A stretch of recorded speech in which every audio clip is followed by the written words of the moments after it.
Kamusta na nga ba si Althea mula sa nangyari sa kanila ng ating pack members? Hello pack members! Welcome back to Husky Pack TV! Ito na nga yung video na hinihintay nyo, ang kamustahin nga natin si Althea at si Achichi dahil nag-aalala nga kayo sa kanila sa insidente na nangyari kahapon. Pero syempre, ang masasabi ko lang is okay na okay po sila, kaya naman sabi ko sa inyo sa previous video, huwag kayong mag-alala. Heto nga na makapasok ang pack members natin, nagsasabi na sila dyan ng paglabas. Ganyan kasi talaga sila, basta makita nila na wala na yung pack members, sila na nga daw ang pupunta dun sa off-leash area. Pero same as per usual, very masayahin pa rin talaga sila at very makukulit pa rin parehas at okay na okay naman. Heto nga, pinalabas na silang dalawa ni Mother, talagang hindi na sila magkanda o gaga dyan pagsalubong agad kay Mother. Si Mother nga agad yung unang pinuntahan ni Althea at actually after pa lang ng insidente, nung maikwento nga na kung kay Mother kung ano nangyari, pinuntahan niya agad si Althea at chinek ang katawan nito. Bago pa yun ang video na to guys, as in after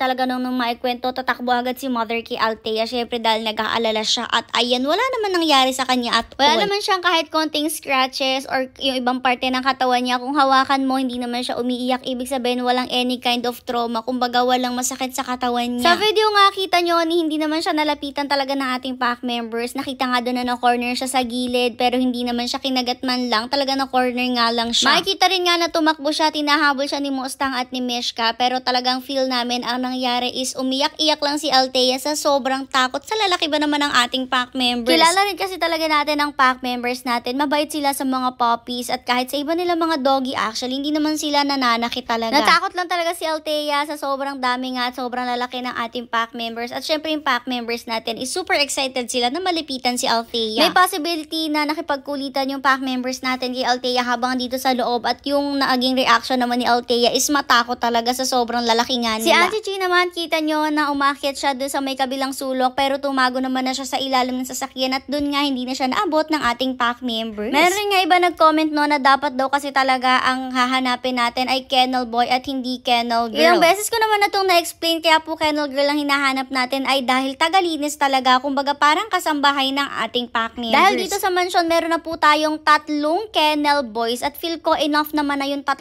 kennel boys na yun. Sila yung naglilinis dito sa mansion, sila yung gumagawa ng mga mabibigat na trabaho gaya na nga lang ng pagbabrush ng rooms ng ating pack members. Kita nyo rin naman sila talaga yung nagpapaligo at kahit nga itong si Ate Ina nyo ay hindi pa halos nakapagpaligo ng lahat ng ating pack members. Kaya kennel girl lang hinahanap natin kasi alam naman natin mga babae ang sanay sa mga gawaing bahay at ang kailangan natin yung mga magpupunas-punas, maghuhugas ng pakainan ng pack members. At syempre yung matutulungan tayo, mautusan natin kapag may mga utos si Mother na kailangan gawin. Inuulit ko, meron na po tayong 3 kennel boys at nagkataon lang na nung araw na yon at nung oras na yon ay si Ate Ina yung napagbantay sa ating pack members. Pero kung nanonood kayo sa amin, alam nyo naman na araw-araw ang nagbabantay talaga sa kanila ay si Kuya Sermier nyo. Lalaki talaga tagabantay natin sa pack members natin. Nung time na yun lang talaga ay kinailangan magtulong-tulong ng mga lalaki paglilinis, kaya naman si Ate Ina nyo na yung nagbantay sa pack members natin. And sa totoo lang, kalmado naman talaga ang pack members natin on a daily basis. Naalala ko nga ako kahit nung buntis ako na medyo maliit pa at hindi pa kalakihan yung tiyan ko, ako mismo yung nagbabantay at nagpapakain sa pack members natin kasi kaya naman talaga ng babae. May nag-comment rin nga na dapat talaga chinecheck yung mga gate. Actually, palagi naming minimake sure na nakaayos yung lock ng mga yan. Pero nabanggit ko nga nung time na yon, nung sa video na yon, busy ang lahat